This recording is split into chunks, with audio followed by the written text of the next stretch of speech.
Assalamualaikum semua pelajar. Salam sejahtera. Okey, saya harap semua pelajar berada dalam keadaan yang sihat. Okey.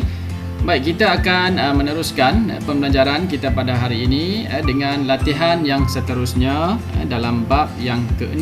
Okey, seperti biasa, semua pelajar boleh melengkapkan latihan ini, sama ada kamu akan print ataupun kamu boleh lengkapkan latihan ini di dalam buku latihan yang telah ada kepada kamu. Okey, buku latihan geografi. Baik, minggu ini kita akan teruskan dengan latihan bab yang ke-6, iaitu sumber semula jadi di Malaysia. Okey, kamu akan jawab semua soalan yang ada dalam paparan untuk hari ini. Okey, yang pertama, latihan yang pertama diberi di sini untuk kamu mencari nama sumber semula jadi dalam perkataan yang tersembunyi di bawah.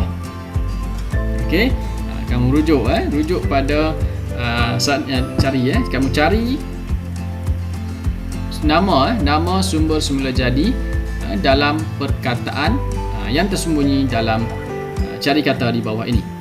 Okey, kemudian soalan yang kedua, lengkapkan jadual di bawah ini dengan maksud sumber boleh baharu dan juga sumber tidak boleh baharu dengan menyertakan 4 contoh yang sesuai bagi setiap jenis sumber yang diberikan.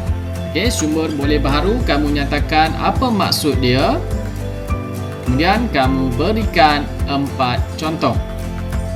Kemudian yang kedua, sumber tidak boleh baharu, cari maksudnya, kemudian nyatakan, kemudian berikan 4 contoh yang berkaitan dengan sumber tidak boleh baharu. Okey, itu latihan soalan yang kedua.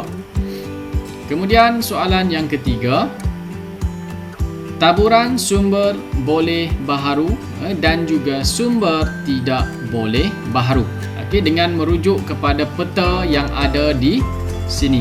Jika kamu tak boleh print, kamu boleh lukis peta Malaysia.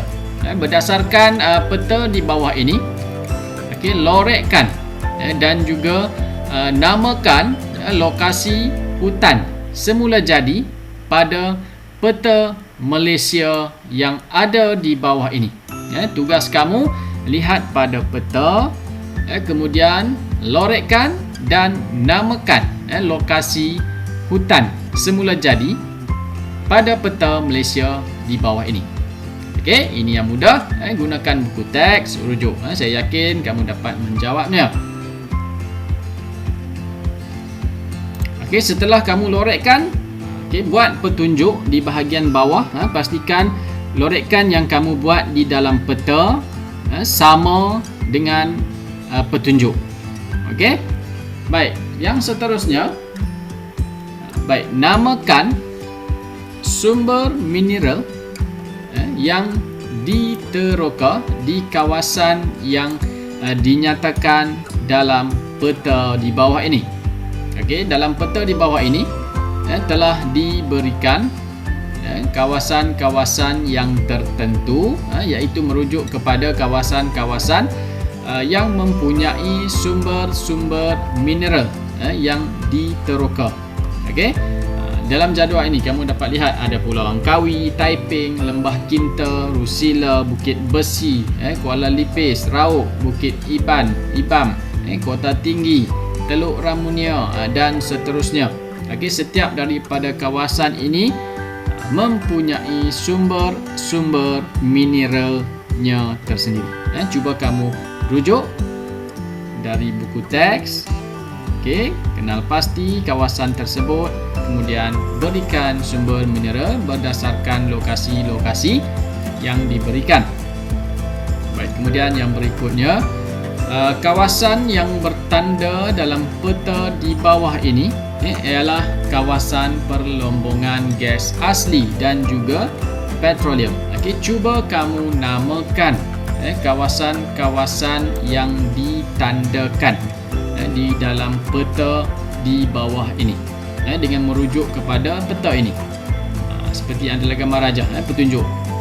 4 segi ini adalah merujuk kepada gas asli, 3 segi merujuk kepada petroleum. Kamu kenal pasti kawasan yang bertanda ini, kemudian namakan kawasan-kawasan tersebut, kawasan gas asli dan juga petroleum. Okey, cuba kamu senaraikan. Yang seterusnya, namakan sumber yang menjadi punca perkembangan kepada bandar-bandar yang berikut. Maksudnya soalan ni dia nak kamu carikan apakah sumber mineral yang ada di bandar-bandar ini yang menyebabkan bandar-bandar ini menjadi semakin berkembang dari hari ke hari. Okey, apa faktor sumber mineral yang menyebabkan bandar-bandar ini menjadi berkembang dengan pesat. Okey? Baik. Yang kelima, isikan tempat kosong dengan jawapan yang betul. Diberikan pilihan jawapan di sini. Kamu baca pada soalan daripada A sehinggalah K. Kemudian rujuk kepada pilihan jawapan dan isikan tempat kosong berdasarkan jawapan yang betul. Okay, kemudian kepentingan sumber semula jadi dalam pembangunan ekonomi di Malaysia. Baik, berdasarkan kepada rajah di bawah ni, jadual di bawah ini, kamu perlu huraikan tentang kepentingan sumber semula jadi di bawah ini kepada pembangunan ekonomi di Malaysia. Cuba berikan contoh. Okay, yang pertama, kepentingan dari segi bahan mentah. Cuba kamu huraikan dan juga berikan contoh melalui pendapatan negara, peluang pekerjaan, pembukaan kawasan baru, pembangunan infrastruktur. Okey, baik. Itu sahaja latihan yang perlu kamu buat untuk minggu ini. Kita akan bincangkan jawapannya selepas kamu dah selesai menjawab soalan-soalan yang diberikan. Okey, selamat menjawab.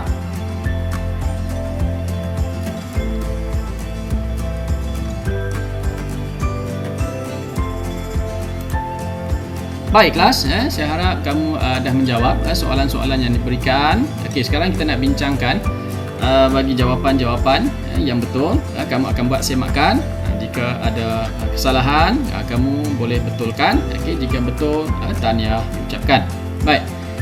Yang pertama, kita lihat kepada latihan yang pertama, cari nama sumber semula jadi dalam perkataan yang tersembunyi di bawah. Okey, kita lihat kepada jawapannya.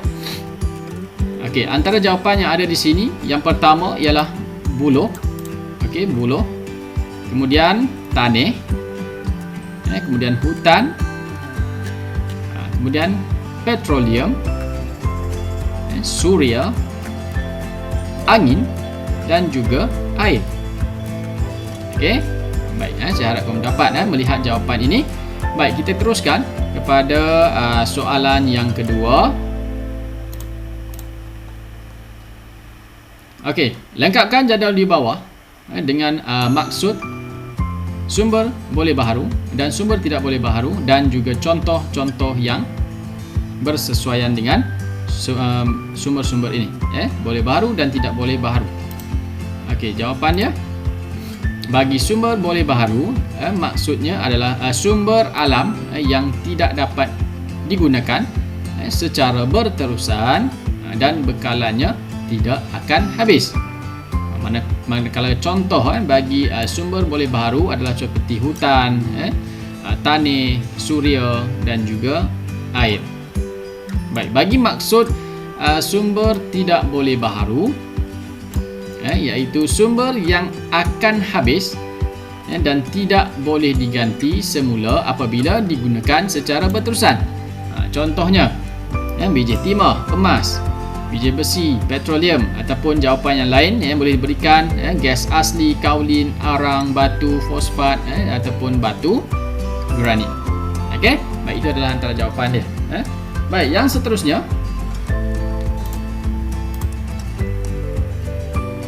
Okey, taburan sumber boleh baharu dan juga sumber tidak boleh baharu dengan merujuk kepada peta di bawah. Lorekkan dan namakan lokasi hutan semula jadi yang ada dalam peta di bawah ini. Okey, baik, kita semak jawapan dia. Okey, seperti yang ada dalam gambar raja ini, kita dapat lihat di sini yang berwarna hitam gelap merujuk kepada Banjaran Titiwangsa. Okey, kan, dan bahagian petunjuk mesti sama juga.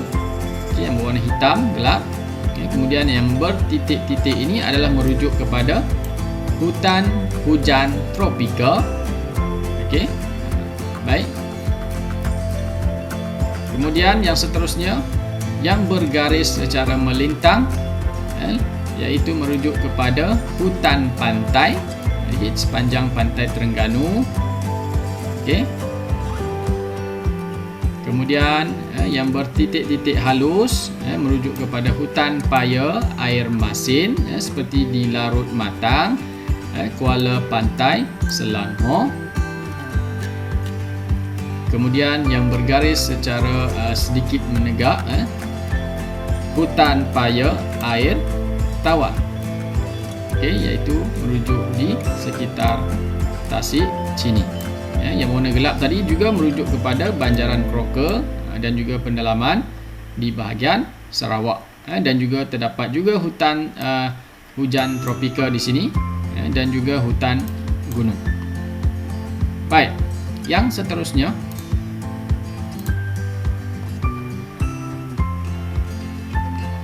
okey, namakan sumber mineral yang diteroka di kawasan yang dinyatakan pada peta di bawah.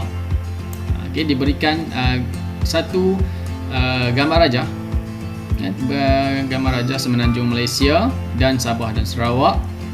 Okey, kamu perlu nyatakan sumber mineral yang terdapat di bahagian ataupun lokasi yang telah diberikan ini. Okey, kita lihat jawapan dia.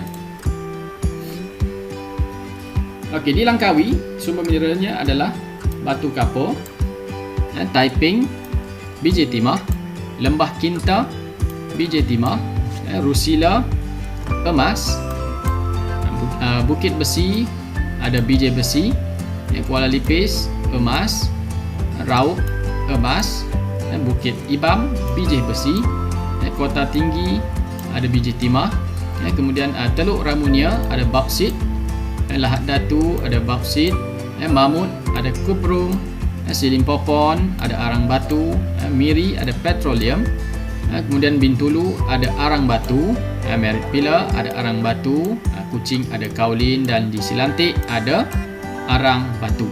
Okey, semak jawapan kamu. Kalau salah boleh betulkan berdasarkan kepada lokasi yang diberikan, lokasi dan juga sumber-sumber mineral yang terdapat di kawasan tersebut. Kemudian yang seterusnya, okey, kawasan yang bertanda dalam peta di bawah iaitu merujuk kepada kawasan perlombongan gas asli dan juga petroleum. Namakan kawasan-kawasan tersebut. Okey, di sini kita dapat lihat petunjuknya. Yang berwarna petak adalah merujuk kepada kawasan gas asli, yang warna yang berbentuk tiga segi merujuk kepada kawasan petroleum. Tugas kamu untuk mencari dan namakan kawasan-kawasan tersebut.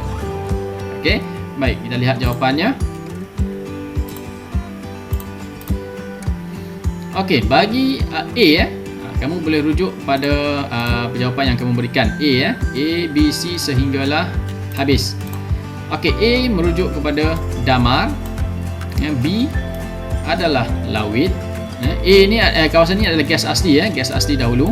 A Damar, B Lawit, C Jernih, D Bintang, E Bidong, F Duyung, G Resak, H Beryl, I Laila, J Kinarut.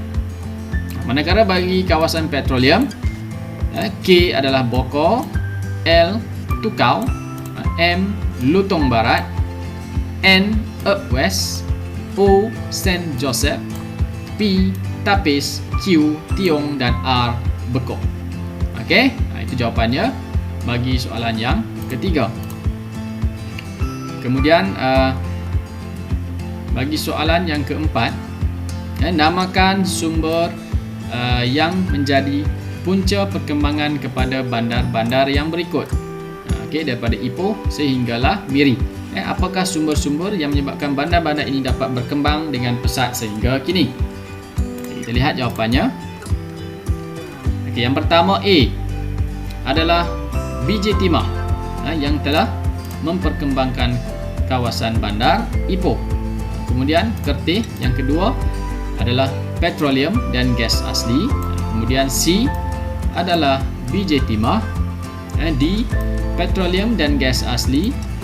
Kemudian E adalah tanah, F BJ Timah, G tanah, H BJ Timah, I petroleum dan juga gas asli.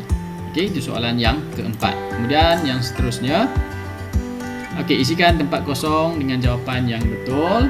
Kamu telah lakukan ataupun jawab jawapan yang betul. Kita lihat jawapan yang kamu buat sama adanya betul atau salah daripada soalan A sehinggalah soalan K. A adalah bukan logam. Kemudian B hutan hujan tropika. Kemudian hutan gunung, hutan bayau dan hutan pantai. Manakala C bahan bakar, D aluminium, E kaolin, F Kuala Lumpur dan Ipoh, G BJ Timah, H sandakan, I pendapatan negara, J pengangkutan darat dan K air. Baik.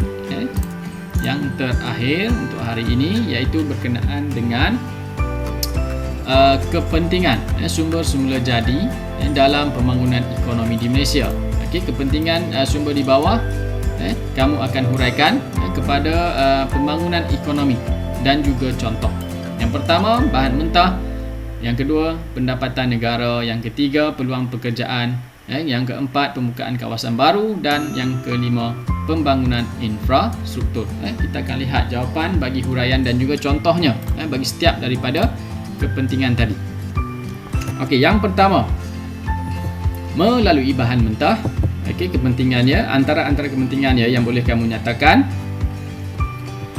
penerokaan sumber membekalkan pelbagai jenis bahan mentah. Hutan-hutan membekalkan sumber kayu-kayan seperti bahan binaan, industri pulpa dan kertas, perabot dan membuat kapal. Air membekalkan bekalan air bersih, menghasilkan sumber tenaga hidroelektrik dan untuk kegunaan perindustrian.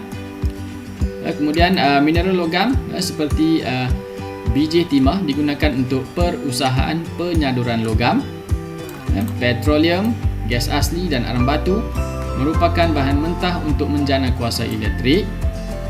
Gas asli sebagai bahan api, gas memasak dan gas bateri logam. Itu kepentingan yang pertama dari segi bahan mentah. Kemudian dari segi pendapatan negara, penerokaan pelbagai sumber mineral, contohnya seperti petroleum, gas asli serta sumber hutan menyumbangkan kepada pendapatan yang tinggi kepada negara.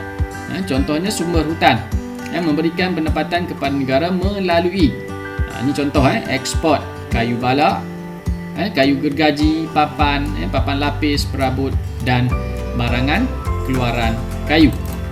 Itu yang B. Yang ketiga C, kepentingan dari segi peluang pekerjaan. Huraiannya jenis pekerjaan yang berkaitan secara langsung dengan sumber hutan ialah ranger hutan, penebang pokok balak, pemandu lori balak, pengendali jentera dan jentolak. Contohlah sumber tanah pula memberi peluang kepada penduduk bekerja sebagai petani, buruh ladang, pengurus, pekerja pemasaran dan pengeksport. Bagi sektor pelombongan, menyediakan peluang pekerjaan seperti jurutera, lombong, ahli geologi, pekerja lombong, kaki tangan pengurusan lombong. Itu kepentingan dan juga contoh bagi yang ketiga melalui peluang pekerjaan. Manakala pembukaan kawasan baru. Kepentingan bagi pembukaan kawasan baru, huraian dan contohnya. Sumber semula jadi menjadi pendorong kepada pembukaan kawasan baru. Pertempatan yang kecil boleh menjadi bandar. Okey, kemudian penerokaan sumber mineral seperti petroleum dan gas asli menyebabkan bandar-bandar seperti Kertih, Bintulu dan Miri menjadi bandar moden. Dia ada huraian, kemudian dia berikan contoh-contoh bandar yang berkaitan. Okey, kemudian yang terakhir, melalui kepentingan pembangunan infrastruktur, iaitu penerokaan pelbagai sumber semula jadi membantu penyediaan kemudahan infrastruktur. Ini huraiannya. Contohnya diberikan seperti jaringan pengangkutan, komunikasi, bekalan elektrik dan air, kesihatan serta pendidikan. Okey, kemudian ada lagi satu, pembangunan infrastruktur menyebabkan proses pembandaran yang besar. Okey, baik. Itu adalah jawapan-jawapan yang kita bincangkan. Kamu buat semakan semula. Jika ada kesalahan, kamu boleh betulkan. Jika betul, tahniah. Kemudian kita akan tamatkan pembelajaran pada hari ini. Okey, terima kasih.